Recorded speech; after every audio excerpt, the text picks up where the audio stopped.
And now, once again, let me welcome everyone to our webinar on insights from the 2014 Human Services Summit, Leadership in an Era of Convergence.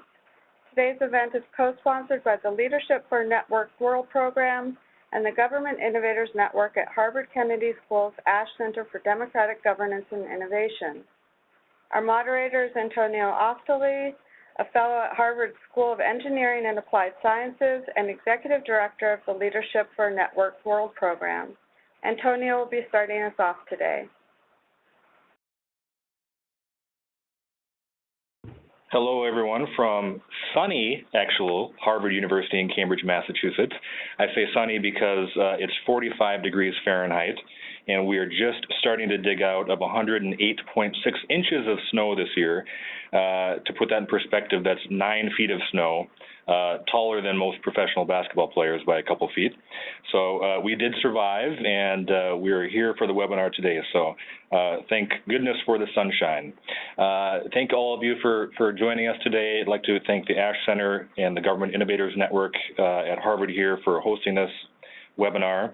Also like to thank all the panelists here. We have Rex Plauk from the Governor's Office of Health Transformation in the state of Ohio, as well as Niamh O'Donoghue from the Secretary General of the Department of Social Protection in Ireland, and myself. Thank you for joining us.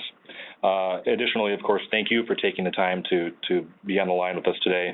I think we'll have some really good content for you and things to learn from. We have a good mix of people with us today. We have people signed up from Canada and Brazil, Indonesia, Venezuela, India, Taiwan, Ireland, and many states from the United States. And as Jessica mentioned earlier, this will be recorded and you can access this afterwards as well. We'll be sending out the link. Today we're going to look at how leaders change the way their organizations operate given changes to their operating environment, big social changes, technological changes, etc. And we explored this at the Human Services Summit this past October here at Harvard. We run the Human Services Summit in collaboration with Accenture, who helps underwrite this program, and we bring in leaders from around the world to explore innovation and transformation in human services. So we're going to look today at that phenomena. To get our minds thinking about this a little bit, to start our thinking, I'd like to ask you, when do breakthroughs happen? Oftentimes, our breakthrough achievements, whether or not they're personal or professional or organizational, happen when there are a number of conditions, factors, or dynamics that lead to new things happening in our world that enable achievement. The same thing is happening right now in the human services world, but what is that? Well, as we explored this at the Human Services Summit last fall, we oriented ourselves around this term convergence, which is a phenomenon in which technological, economic, and social factors are co-evolving to create a new operating environment and upending existing institutional value propositions and legitimacy. Now, that's a bit of a mouthful, but essentially what we're saying is that as societal conditions are changing, technological conditions are changing, and capabilities, financial things, budgetary, a lot of different factors, what happens over time is that the operating environment that you're in starts to dynamically change. And we have to get a handle of that and figure out how to structure our organizations in order to respond to get to better public value. As an example of that, one of the interesting, relatively new areas of our economy is the sharing economy, if we're looking at this from a private sector view. In the sharing economy, if you think about this, is really convergence defined. We have technologies like GPS and advanced mobility, information networks and sharing of content and ideas, along with the ability to track assets in real time that create a new environment in which people can share things like vehicles or homes or tools, pretty much anything that can be utilized by a person. And if it's underutilized, we can share it to get better utilization of that particular piece of property or vehicle or what it may be. The interesting thing about the sharing economy is most of you know who've seen vehicles like Uber on the road or Lyft or companies like Zipcar, is that it's changing the way we live, it's changing the way traditional organizations operate and creating entirely new ways of working in the world and new industries. So the same thing to some degree is happening within the human services world. If we look at how that impacts us, there's a bit of peril and there's also a bit of promise. when we think about this from the peril side, what's happening as convergence impacts human services? Well, we have some new demands, expectations, and measures that we're facing. What happens potentially perilously is that if we don't respond, some of our outcomes from our human services organizations decline. And then over time, what happens is return on stakeholder investment and public value decreases. So for public sector leaders or people in human services or social services, there's a legitimacy challenge that comes with responding to convergence. If we don't respond, things get bad relatively quickly, and we lose our support from stakeholders, from legislatures, from the general public, whatnot. But there's also promise involved in responding to convergence, and that is there's a big impact on capacity potentially. So convergence enables us to do some evolution of our systems and our governance models. We can get some innovation moving for our mission and how we work in the world. We can also change our operating models and our organizations in the way they adapt to the new environment. So with that comes transformational solutions. As we look at currently what's happening in our world, some of the backdrop in human services, this is pretty much globally, but we're in a time marked by the need for new capacity and economic growth. We're also, for many developing countries and developed countries, especially here in the United States, have large levels of unsustainable public deficits. We're facing a lot of technological disruption, so new technologies coming forward that are changing the way that we're operating or should operate, and this convergence, so things coming together in new ways that are changing our operating environment. Some of these factors that we explored at the Human Services Summit are things that we call systems and structure. So for this, what we mean is that there's a lot of structural changes happening in both health and human services, and even in areas like workforce development and public safety, in that these organizations are having to come together to work in new ways around social and human services. We also have changing platforms and engagement. What we mean by that is there's a lot of social media platforms, new ways that citizens are interacting with government and with nonprofit organizations to gain access to programs and services. So a lot of change along those lines. There are big changes happening in capital investment, meaning that new financial models such as social impact bonds and pay for success or pay for performance type models are starting to really gain prominence in the human services field. So we're having to adjust to that. We're also trying to adjust to areas around behavior and design. What we mean there is that behavioral economics has been working very heavily in every area of the economy, but also in human services to look at how do people, customers, clients, or stakeholders really engage with our human services programs, what can enable them to make better decisions, and how we get evidence of what really works from that. So this world of evidence-based programs is really starting to drive a lot of the way we look at human services in the world. And finally, what we're saying is mindset and models. This is really advances in brain science and how that impacts the practice models that we put into human services today. You can read about all of these different factors in the report from the Human Services Summit, which we'll post to the library for this webinar, and you can get descriptions of these actual factors and ideas on how they may be impacting your particular human services organization. When we looked at this at the summit, and again, these were major leaders from around the world, we asked people, this dynamics of convergence, these factors coming together, how will this change the demand for your human services and social services enterprises? So the vast majority, you could see, had this is going to be a high change or at least a moderate change to the way we have to operate. So all the leaders in the room, and we had about close to 100 leaders or so at the summit, were saying that this is going to dramatically change the way that we work, the way that we have to structure our organizations, and the way we respond to this demand given convergence. We also asked leaders in the room how this will change your mission over time. And the vast majority of people in the room, again, said this is going to have at least a moderate change, if not a very high change to the way we look at the mission of our organizations. So the peril and the promise with this convergence is that as we're moving forward in our human services world, we've been doing a lot of the same things for years, the way we look at client needs, the way we track clients, the way we interact with them, our practice models for those. And we're going to have to start adjusting that over time. As our mission changes, our structures have to change, our operating models have to change, and how we train our employees, et cetera, will need to change as well. One of the ways that we do that change is by looking at how we innovate our organizations and drive the structural changes, which Neve and Rex will dig into. But the main ways, at a real broad level, is looking at how does convergence drive changes to our organizational model, the way we establish our management and operating processes, our legal structures, the way we work across organizational boundaries, some of the handoffs that are involved in that. We can also look, though, at the technological model. So how can we innovate via information technologies, via new platforms, using social media, using digital strategies that enable us to combine that with organizational changes and get more out of our organization? So essentially we're moving our capacity frontiers, our production up and to the right. How can we do more with less? How can we do things with more efficiency, with more effectiveness?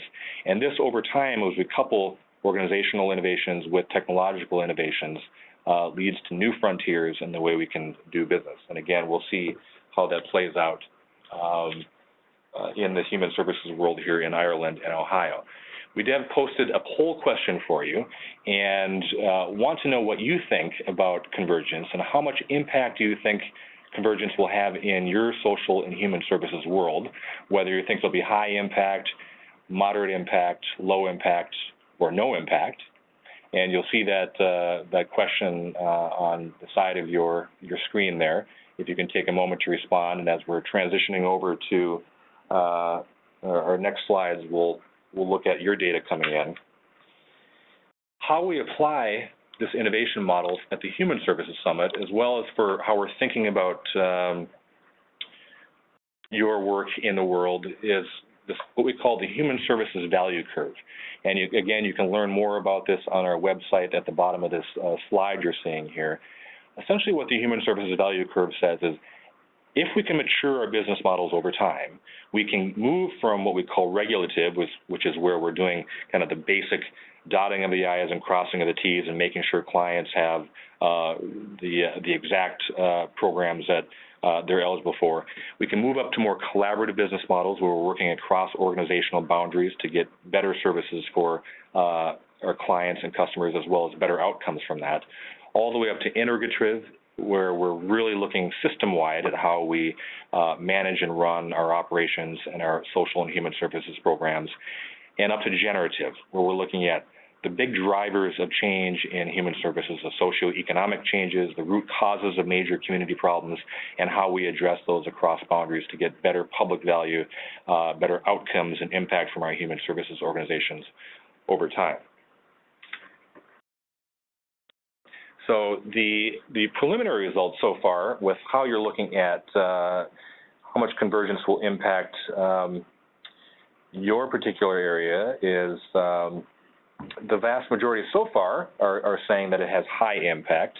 A couple of you are coming in at moderate impact, and we're still waiting for a few of you, but so far most of you saying are high impact. We'll keep this poll going for a while as we transition over to Neve to look at her case study, and we'll brief you on the final results from that poll as we wind up. So with that, I would like to hand it over to Neve O'Donoghue.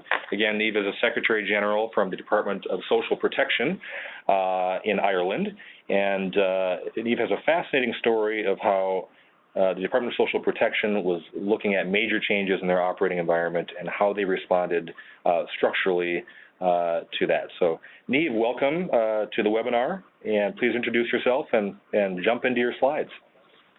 Thanks very much, Antonio, and good afternoon to everybody. It's early evening here in Ireland, but I'm delighted that we're in a position to be able to join you today. I want to talk a little bit, and I'll try and move through some of these slides very quickly to get to the heart of the story. Basically, what people may realise, Ireland is a very small country sitting on the periphery of Europe. In population terms and in geographic area terms, it roughly equates to, I think it's South Carolina. So it gives you just some sort of a sense of size of our island. But obviously we're an island with a huge amount of influence and attachment right through Europe and particularly into the United States, with a very large diaspora. So a lot of influence, both external and internal, within the country. My department, which is the Department of Social Protection, historically was the payer of income support at all stages of the life cycle, ranging from family payments to in-work, out-of-work supports to disability and illness payments and right to pensions and, in fact, even bereavement grants after people passed away. So we had a network of offices throughout the country, about 5,000 staff working in the department, and by any measure, in Irish terms, it was a very large public service business, which, you know, had a lot of technology behind its service delivery, but a huge public focus and very much at the heart of government business, I suppose. And it was a department that had a can-do attitude and that was known for delivery. What happened in Ireland? I suppose in Ireland we had been very much the poster child of economic boom in Europe. The Celtic tiger really roared in Ireland, and employment soared and wealth soared within the country in a very short space of time. However, we also suffered a resounding crash in the period 2008-2010, and that crash very much impacted on every level of society. About 350,000 jobs were lost. Unemployment levels in the country rose from where it had stabilized from about 4% right up to almost tipping 15%. And a huge number of people suddenly found themselves out of work and in a situation where they had no possibility even of gaining employment, looking for support and looking for income from the state. And I suppose looking back to previous recessions, the experience in Ireland had been that the real difficulty that when the economic cycle turns, and particularly because we're a small open economy, as world economies improve, well, Ireland generally would pick up as well. But there had been a kind of a lag in employment rates, and employment levels really lagged behind economic development. And within that recessionary period also, there was kind of an increased shift from people from employment or unemployment supports onto disability and illness rate supports. Also trend, we're a very young population, but demographically, obviously, we're facing into a pension boom in the future, albeit some years behind the rest of Europe. So when the recession hit and when we faced that transformation imperative, it really meant that we had to rethink our business and what we would do. And I suppose the first thing was that the idea was that we needed to take advantage of a whole range of different things that were happening, both in terms of political will to drive change in the way in which public services would be delivered, to try and integrate our services in a way that mirrored some of the best practice both in Europe and across the developed world, particularly in relation to engagement with people who are unemployed, people of working age. And at that time, in around about 2011, there was also a very significant political change, a change of government, a new government taking office with very much a reform agenda in play, and very much that public service reform agenda was about creating greater efficiencies, taking advantage of available technologies to deliver service better, and also to reform the institutions of state in order to create a foundation that would actually deliver a better service for the citizen as customers.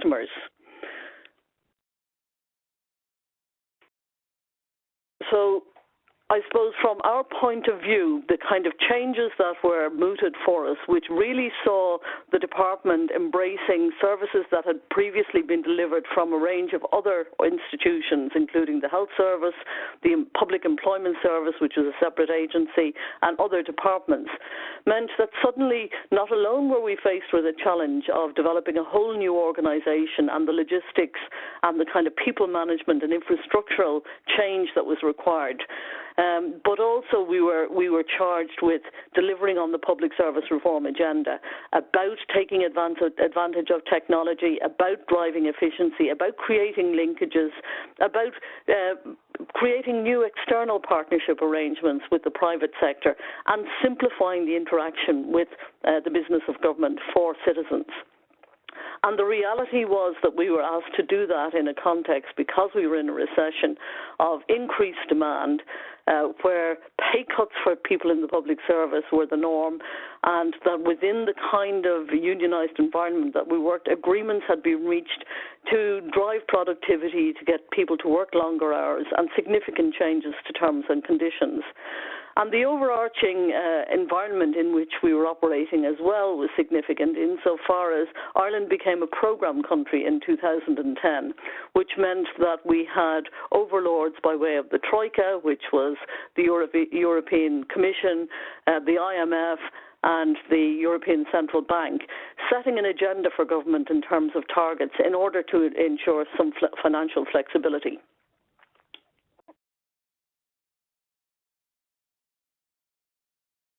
Yeah. So the risks for my department in terms of trying to realise this new agenda was very much the scale of the change that we were being asked to take, the context in which we were being asked to take it, where investment, the availability of investment was limited, where there were multiple and competing priorities. And the kind of demands that our system was faced with had plateaued at a very high level. So it was very much about developing a new business model, but doing so in a context where we had to ensure continuity of business, and not alone continuity of existing business, but delivery of increased levels of business. So it was very much akin to changing the wiring in a house while the lights still remained on. So our transformation process really centered around identifying a vision for a new business model, aligning that business and ensuring that the entire organization, which had expanded by about 50% in size, aligning that organization with the transformation program and embedding that change so that people felt part of and owned the new organization and its new objectives and its new strategy.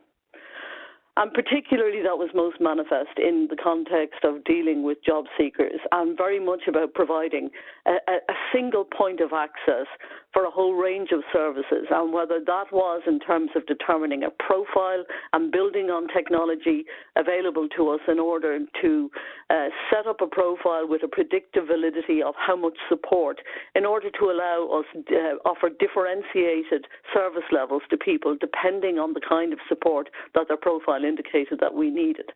And that meant that when people came in, their identity was verified, they were profiled, and then a program of support was put in place for them with their cooperation, while at the same time their income support measures were assessed and payments were made.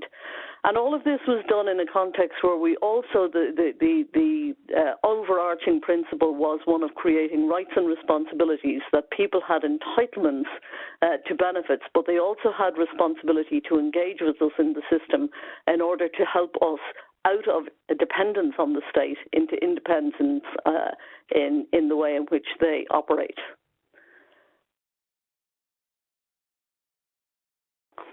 So in 2013, we launched our integrated service, which is our intro service, which became a one-stop shop for all services for people of working age, as I say, from an income support service to an assessment service to a referral service and to an employment service. And within that, we also had to develop a whole new set of customers, which were employers, and provide services to them in a way which the department was completely unused to doing.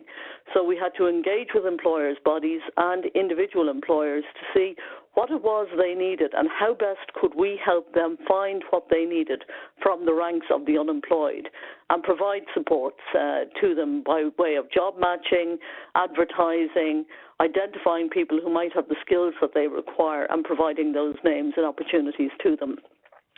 Within the department itself, it meant about putting in place a whole range of different things to align the organisation, both in terms of the systems, the staff, developing skills and structures that would support the new business model that we had put in place.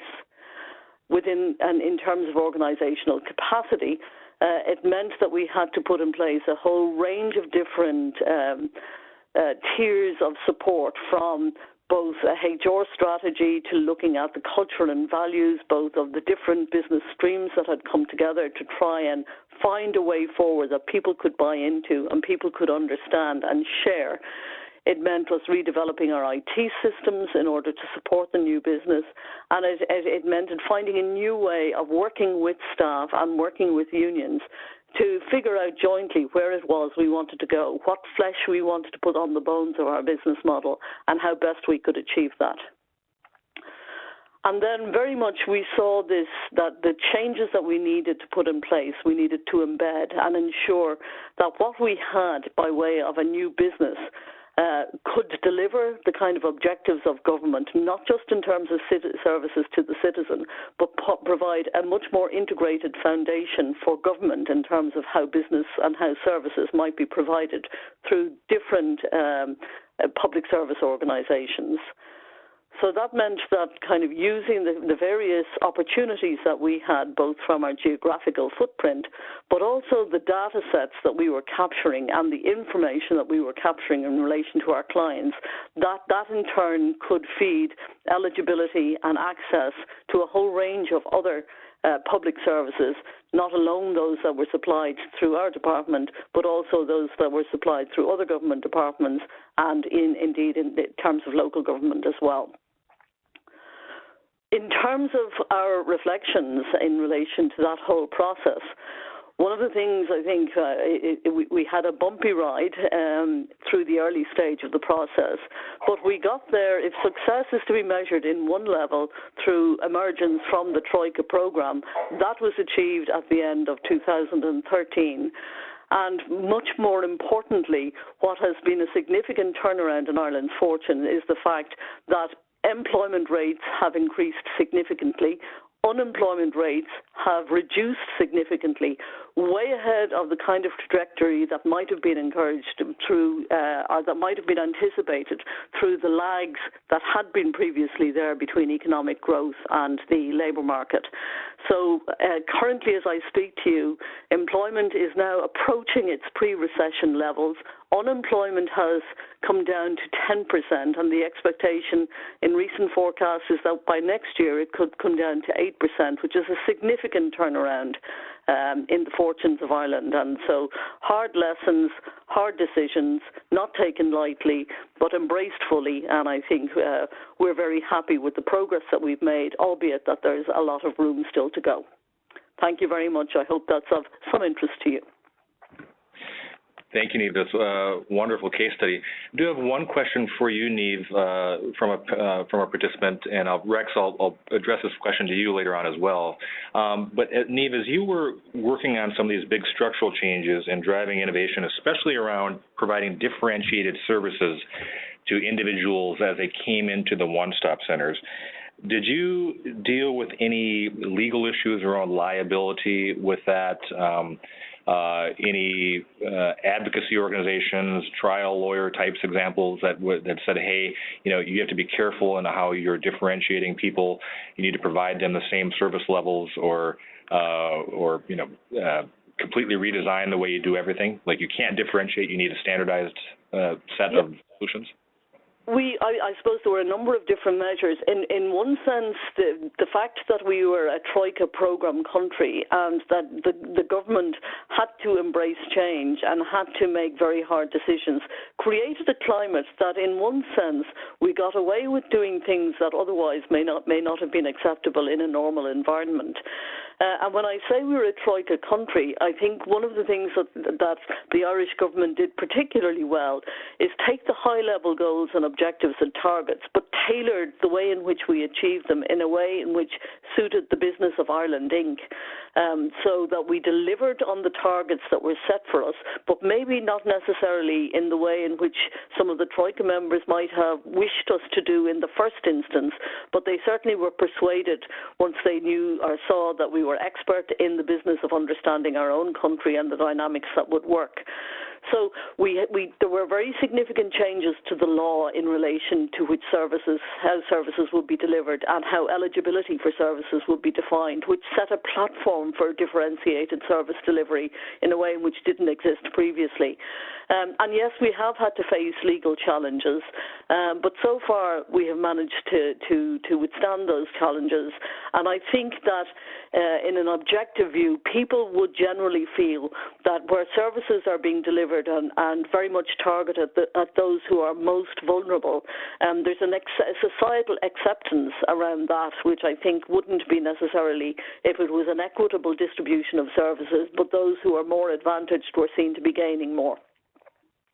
Okay. I'll talk with you post-webinar to see if maybe we can get some type of synopsis of the legal changes that you made in Ireland and see if we can translate that over to something we can give the participants on this webinar. Sure. So learn from that? Okay, thank you.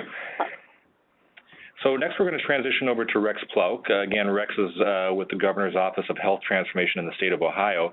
A similar story in Ohio from Ireland, facing a number of factors of convergence in the operating environment and big structural changes along with law and policy changes. So Rex, please join us, introduce yourself, and dive into your slides. Sure. Well, thank you for the opportunity, and I'll just move right along here. There we go. So when you talk about kind of a convergence of factors, there are certainly a number of them that were forcing change in Ohio when the Kasich administration came along. I'm going to address some of these here. Obviously, we always have financial challenges, and in particular, when the Kasich administration came in, we had an $8 billion budget shortfall. But we had an administration that definitely wanted to minimize the tax burden on the citizens and really to achieve new opportunities in that kind of environment really kind of led us to focus and try to leveraging federal funds where available and maximizing the existing dollars at state dollars that we had. Concurrently, political leaders outside just the governor, but the legislature was really demanding innovation and responsiveness from the government. And in particular, they were looking to streamline government, get government to work more efficient, and also to push job growth for the citizens of the state and improve the safety net for the citizens. And so much of this was coming in right after kind of the economic crisis that we had in the United States and in Ohio. And so really had a lot of kind of diverse factors pushing on us. Many of the laws that we have to deal with, both state and federal, are antiquated and some are inconsistent. For example, the federal government provided us enhanced funding to build an integrated eligibility system, which I'll kind of talk to in a few minutes, but this was an eligibility system for that they wanted us to build for multiple programs, and they allow us to, for example, connect to the IRS to get tax data for individuals, but we're only allowed to do that for Medicaid, but not for food stamps. So kind of even the federal laws in which we operate on, when they want us to create a single eligibility system, their own federal laws and regulations prevented us from kind of keeping those, accessing consistent services from them. And then obviously technology is changing at an unbelievable rate. Mobile technology, I like to say, the smartphones that most of us have today have the same, if not more, computing capacity that many computers, laptops and desktops did just, 5 years ago. And we have the the growth of big data and cloud technologies, which are really forcing fundamental change in the way government and private sector businesses are thinking about how to deploy technology to meet their needs. And then lastly, we really at the core of all of this are our citizens and the residents of the state of Ohio. And they're looking for 24/7 access to government and services. And to really provide that kind of 24/7 access really drives you to providing remote and mobile access to government.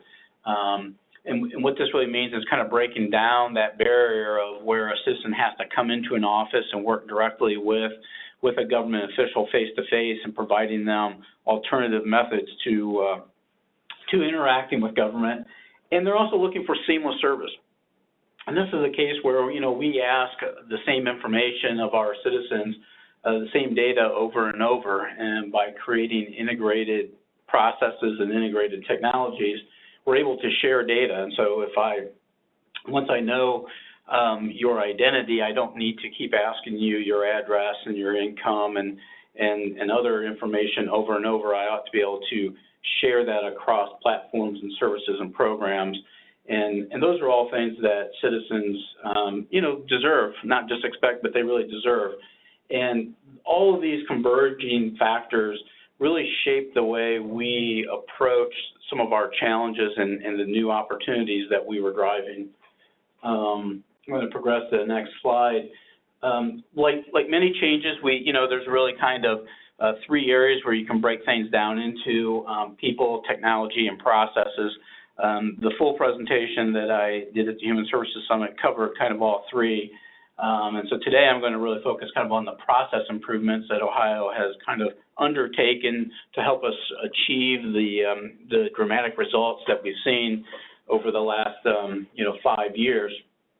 And the first I'd like to talk about is state agency collaboration. Like many entities, our state agencies functioned kind of as silos and acted independently.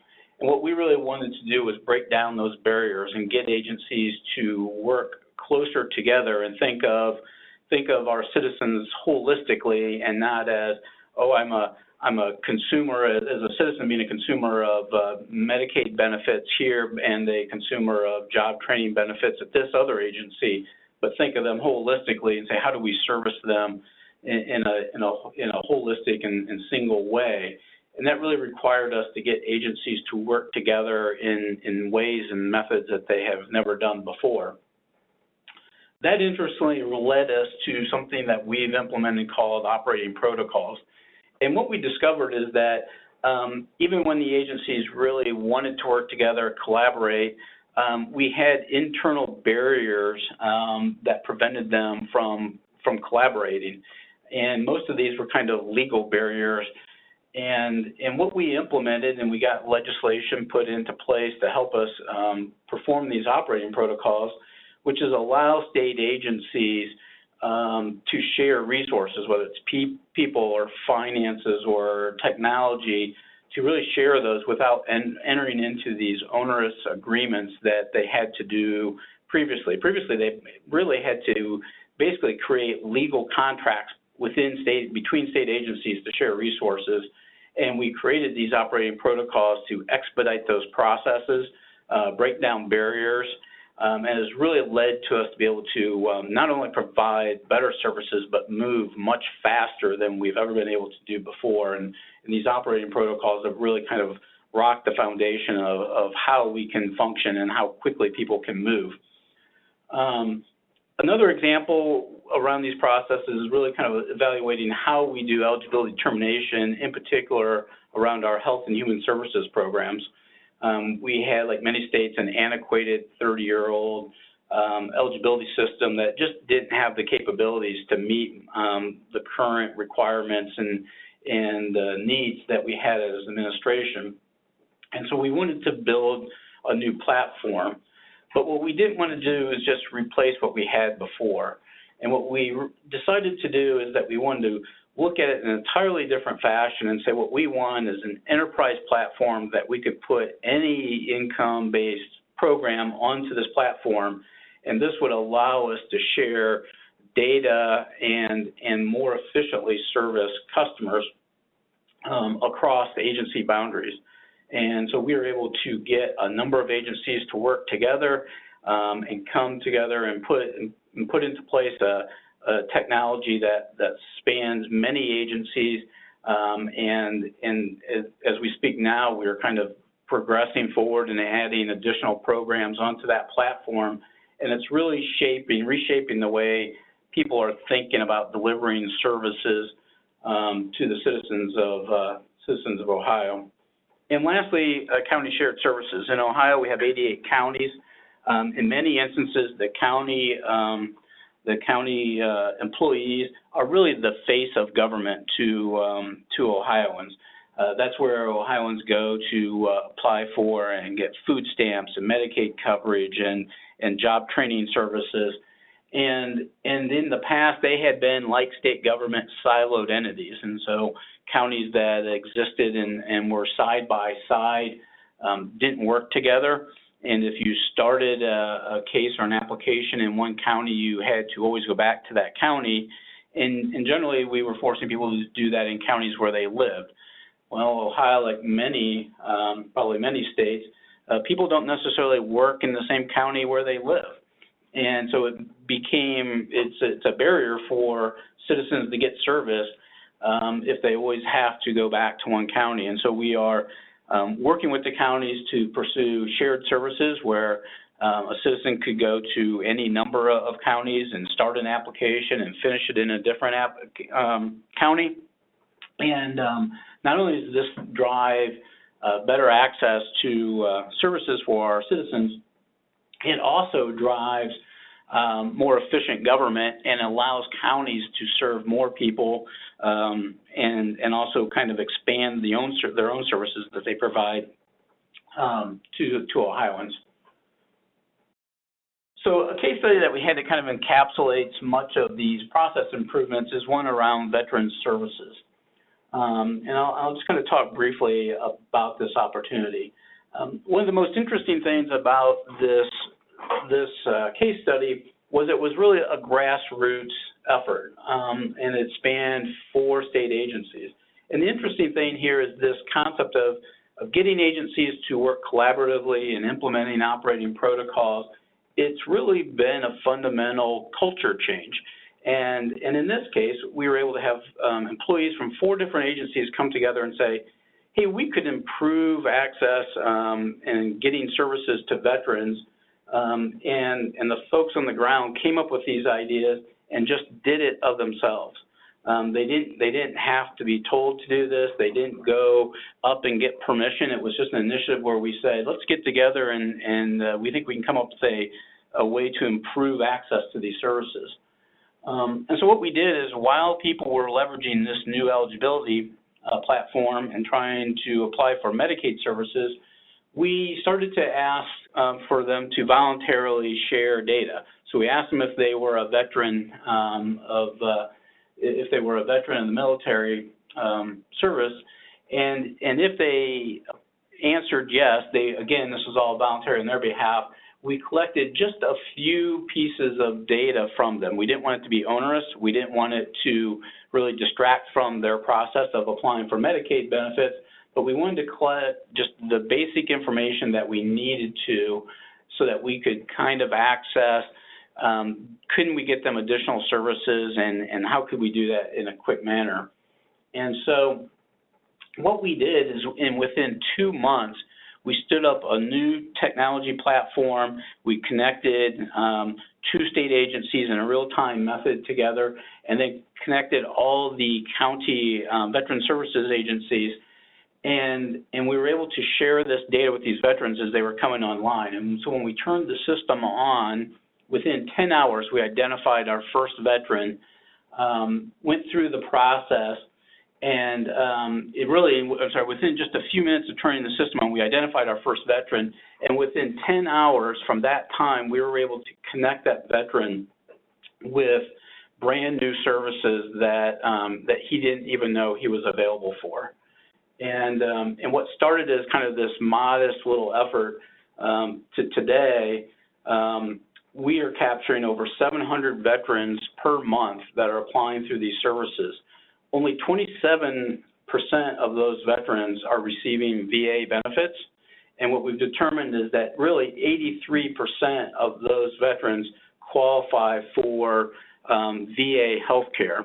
And so we are now have kind of an automated process where we're identifying these folks to county services, and those counties are connecting them to all the benefits that they've earned by serving in the military. And this is just kind of one example of how we've blended some new processes, some new technology, and I think most importantly, kind of a new culture of how state and county employees are thinking about how they can do their jobs and help the citizens of Ohio. And so lastly, just some of the highlights that we've accomplished, really, and this is from just a Health and Human Services perspective, over the last 5 years is we've really been able to lower the growth curve of Medicaid, but we haven't had to reduce services to the citizens of Ohio. We had made a commitment to the federal government to try to get folks out of institutional care and get them into community-based services. And what we wanted to do was shoot to get 50% of those folks who need that long-term care to get that care in a community setting versus an institutional setting. And we're able to hit our target a year early. And this was important. It's unbelievable impact for the citizens, but it also provided financial incentives and financial bonuses that the federal government now pays to Ohio for meeting that objective. Ohio is now kind of coordinating Medicaid and Medicare benefits to a certain population of citizens so that they get a better use of both benefits packages from those entities, while also we're hoping to drive down the cost of care that takes to get the services to them. We've made huge investments and have rebuilt the community behavioral health care system in the state. The state is now, this is actually kind of outdated, we've now been awarded a test grant around payment reform. And so what we're really doing is state government is working with, through the Medicaid program, working with commercial insurance companies in the state, and we're offering new innovative ways to pay for healthcare service. And what we're really trying to do is move away from a fee-for-service model and kind of pay for real value of care. And between that connection between the Medicaid agency and the commercial payers in the state of Ohio collectively working together to transform the way we pay for services, we really have the ability to impact over 80% of the population in the state through this model. So it's a very innovative opportunity there that is really just taking off. We've then implemented this new integrated eligibility system and had tremendous success in state government quickly implementing new technology. We're expanding our business intelligence capability and really expanding these county shared services. And so through all of these initiatives and successes here have really been kind of underlying foundation of taking all the convergence of those factors and leverage them and saying we really have to think about how can we achieve these results in different ways and leverage that convergence to our benefit to drive new and quick growth in services in the way that we function. So with that, Antonio, I'll turn it back to you. Thanks, Rex. Great story. I have two questions for you, Rex, and then one that will go to both you, Rex, and Neve. But first, for all the participants on the line, if you have questions now, we can direct those to the panelists. On your screen, there's a Q&A functionality. You can simply type in your question, and we can field those. We also have an update to our poll, and 68% of you said that Convergence will have a high level of impact on your organization, and 32% of you said that it will have a moderate level of impact, and no one said that it would be a low or no level of impact. So I think for everyone here, all the leaders on the line, we're all struggling with the big issue of convergence and how to change our organizational structures. With that, Rex, a question to you, the same one I posed to Neve, you guys had vision there in Ohio to see a new way to bring forward a system that you could get to better outcomes. But of course, there was all this stuff that happened in the middle around structural changes. As you were developing your operating protocol, which had a lot of legal implications, did you also face legal issues around how you treat individual customers or citizens or clients, how you differentiated services, and how you maybe mitigated those challenges? I think we've been fortunate in that I don't think that we've had any kind of formal legal challenges, but advocates and others have certainly raised legal issues. And while many of the folks fundamentally agree with the outcomes that we're driving towards, there are always kind of these questions about the practicality and the details and how you get there. And it's just kind of a balancing act of communicating with advocates and saying, we're trying to do the right thing for the citizens, and we're trying to do it certainly in the most, what we believe, efficient and innovative way. And what we've found is just having that direct dialogue, listening to inputs from those folks that have concerns, and just discussing those concerns. So we've I think any of us who work in the public sector experience this, and I think it's kind of really a matter of engaging folks, talking through, and I think, in my personal opinion, is if you're really trying to do the right thing for the right reasons, people are usually always willing to listen and kind of work out a common path forward. And a second and kind of follow-up question to you, Rex, on that. Can you talk a bit about how you paced some of that change with the actual people working in the field, especially the county people, as the state was coming and saying, hey, we're going to start working across county boundaries. Some of your jobs are going to change the way you approach your work. How did you guys, as leaders, help people, make sense of those changes and adopt them and sustain that transformation? Sure. So, one of the things on NIMH's last slide, there was, I think I saw it say communicate, right? And so part of it was to just make sure that we had ongoing dialogue with the county workers. And so we engaged them in ways that I don't believe the state has ever engaged with them. We had them work with us through kind of our development of an RFP for a new eligibility system. They actually participated on the scoring, and we have quite a few of them work here with us day in and day out at the central project office. So we've engaged them in that manner. We were also very clear at the front that these initiatives we weren't pursuing these to reduce county jobs. Quite frankly, it's the opposite. What we wanted to do was, because of the antiquated technology that we had turned what were, kind of good-intentioned case workers, people who really wanted to help citizens get to a better place in life. Because of the antiquated technology, we had turned them really into paper processing folks. And so, what we said is our goal here is to give you better technology to free you up from administrative processes so you can re-engage with citizens and get back to kind of what your real core mission had always been and should be, which is really engaging with folks, trying to use technology to expedite folks who don't need a lot of hand-holding and freeing county employees up. But I really think in the end it's about people, right? And people in talking to them and being honest with them, and just kind of being realistic of, hey, this isn't going to be simple. There's going to be challenges, but together we'll get over the challenges, and in the end we'll all be in a better position. Okay, thank you. I have a question for both you and Niamh, but we'll start with Niamh first. Niamh, as you were working with leaders there in Ireland to start these innovations in the larger transformation process, did you have to start, some new or special operation within the larger organization in order to spearhead this, something where a smaller group of people could shepherd the innovations you were moving, or how did you approach that? Yeah, I mean, I suppose in terms of the current or the change within DSP, it was very much about assigning or getting a project team together from within the department and also composed of people from the different business streams and getting them to think through the project plan.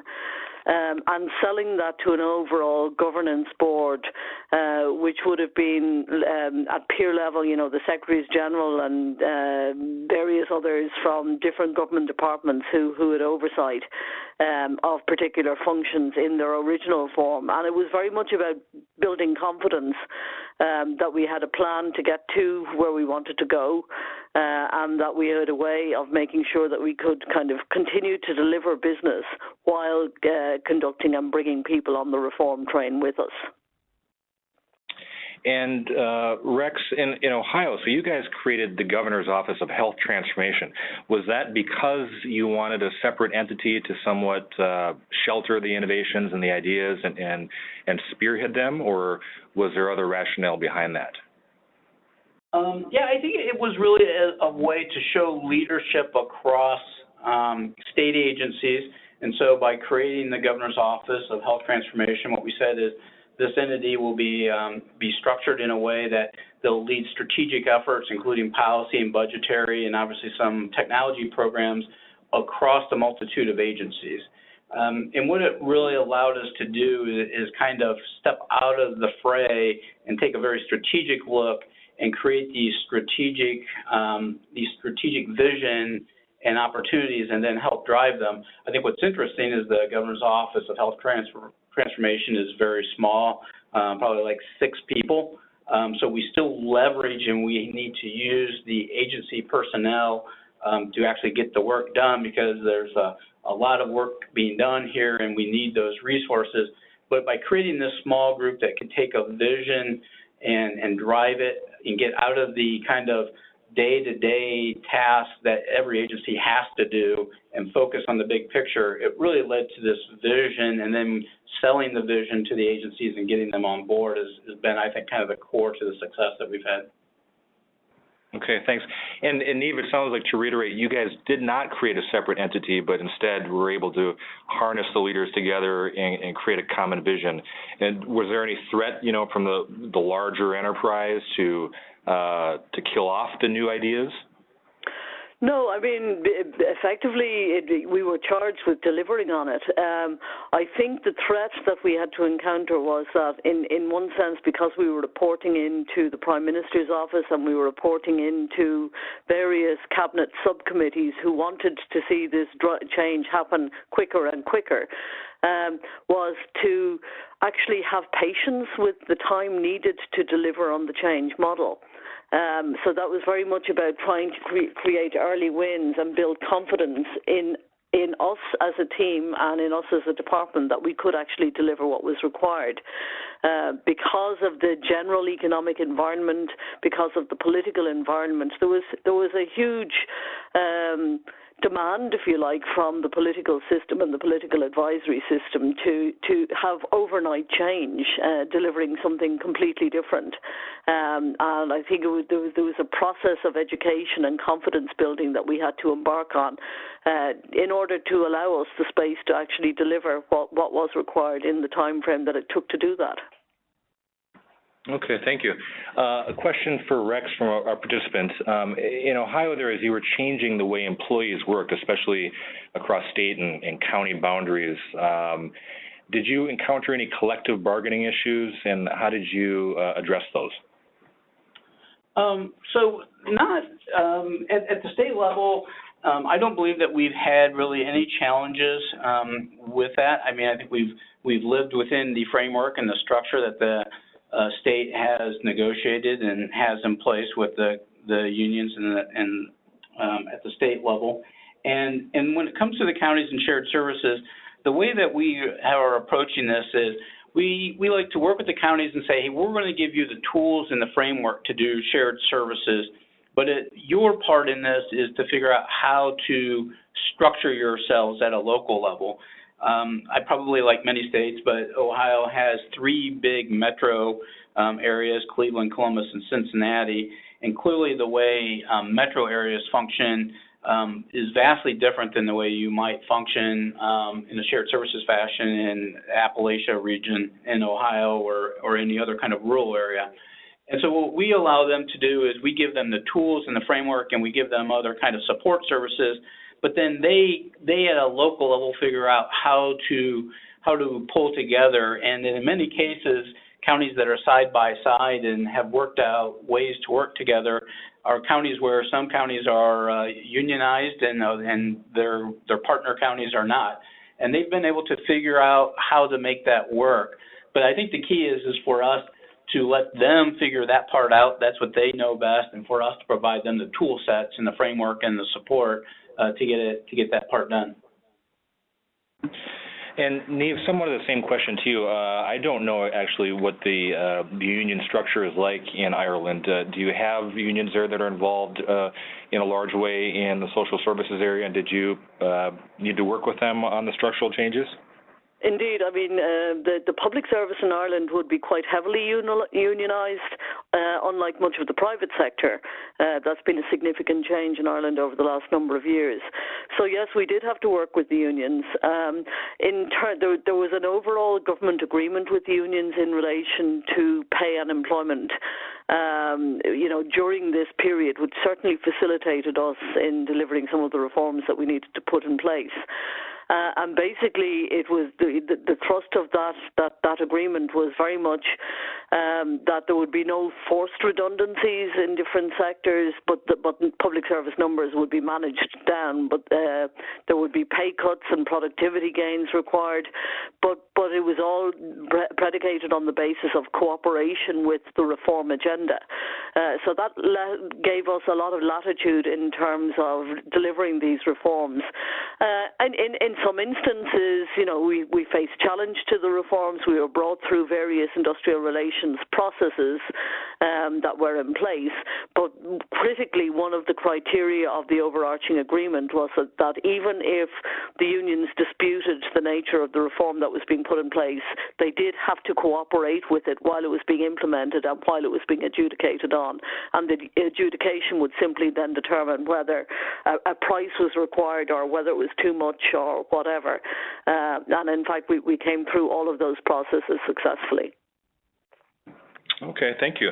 I do notice that we have quite a big contingent of participants from the Peel region of Ontario, so welcome. I'm curious if you guys have any particular convergence-related themes you're facing in Ontario. Feel free to add some questions to the loop if you'd like. We can help you address those. In the interim, we do have another set of questions around financing and budgeting. So to both of you, Rex, in Ohio, as you guys were looking at these large structural changes, how did you finance these, maybe the mix of federal and state, and how you approach that with counties, et cetera? I know it's a big question, but maybe you can package it up in a way that we can understand. Sure. So I think kind of at the state level, it was kind of just kind of very traditional macro, economics. Clearly, there are Medicaid was as in probably many states, a big driver of cost, and so Medicaid was able to we were able to work with Medicaid to restructure the way we look at Medicaid and the way that we're able to finance that and kind of draw savings by pulling. We had Medicaid programs spread out through many agencies, pulling them all back into the central Medicaid agency, and we stood Medicaid up as a cabinet agency. It was a part of a separate agency before, and really be able to give it more of its own ownership and leadership, and through the leadership of John McCarthy, to kind of get that spending under control while really not reducing the benefits to the recipients of Medicaid. And so that was a big piece of that process. We did stand up. The state took some state funds and set aside innovation grants to counties. And instead of mandating counties to do shared services, we set up these innovation grants where states could go to work together, come up with ideas, and then come to the state to get get money to fund those at that level. So again, we were trying to part of the process of giving them tools, part of that was funding. So we were able to give them some funding to kind of seed that innovation at the local level. Very similar to as I described before, we didn't mandate anything, and we let them come up with ideas and bring those up at the state level and get some of that innovation funding. And then through this county shared services and the implementation of an eligibility system, clearly whenever you're implementing a big system and big changes from a process perspective, that creates disruption in the workforce. And we were able to provide additional administrative money to the counties while we go through the transition, so that we knew that while we're setting up a new system and they had to manage, two systems, the legacy system and the new system concurrently, and while they went through some of the other related disruptions, we were able to give them some additional administrative funds to help offset some of that disruption. Okay, thank you. Same question to you, Neve. As you were looking at this big structure change in Ireland, how, in a broad way, did you finance that through the different agencies you were working with? With great difficulty, it has to be said. Unlike some of the organization change projects I've been involved with previously, there wasn't a discrete budget around this. If anything, the requirement was for us to reduce costs rather than provide any kind of seed capital for the change. We did manage to negotiate some additional capital in relation to developing the new office structure, which is very much about redeveloping our existing footplate, but trying to develop it in a way that actually created a different environment for customers to engage with us. And we also got capital to invest in technology.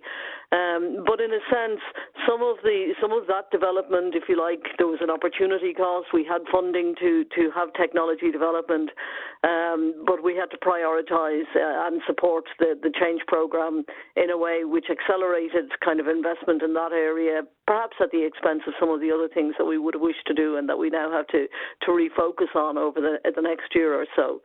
But I suppose in our terms, the majority of focus on our budget would be very much on the actual income support program spend, which in Ireland was of the order of 20 billion per year, 20 billion euro, which probably is about $25 billion in terms of that time. And our admin spend would have been somewhere of the order of less than $500 million in terms of supporting all of that each year. Okay, thank you for that. So we're going to transition a bit into slowly ending the webinar here. In a broad way, question to both you, Neve, and to Rex. We have many leaders here on the line admiring the changes you've put forward and probably grappling with their own. If you were to, meet them in the elevator and give them the 30-second advice on leadership issues around moving this type of transformation forward, how would you position this? What advice would you give these leaders in moving forward their own major transformations? We'll start with you, Rex.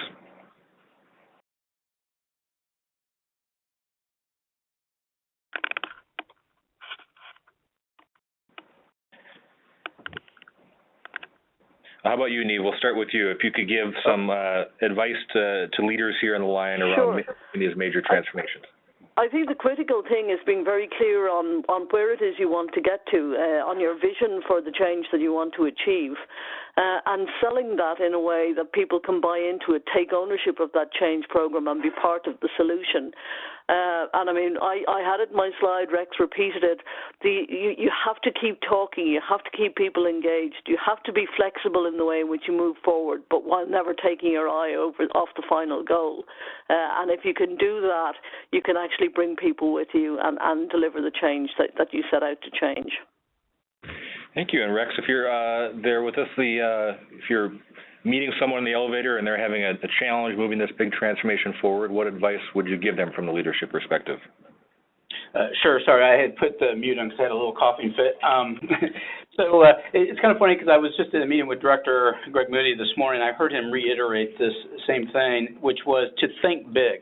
Have a vision and really try to execute on something that's big and meaningful. And the the context this morning was that we were meeting with some folks, and they were saying, well, we were really interested in you trying to apply this kind of in this circumstance to this small group of folks and seeing how we might be able to impact, in this case, getting folks kind of moving them from out of poverty through the process of, job training and getting them jobs.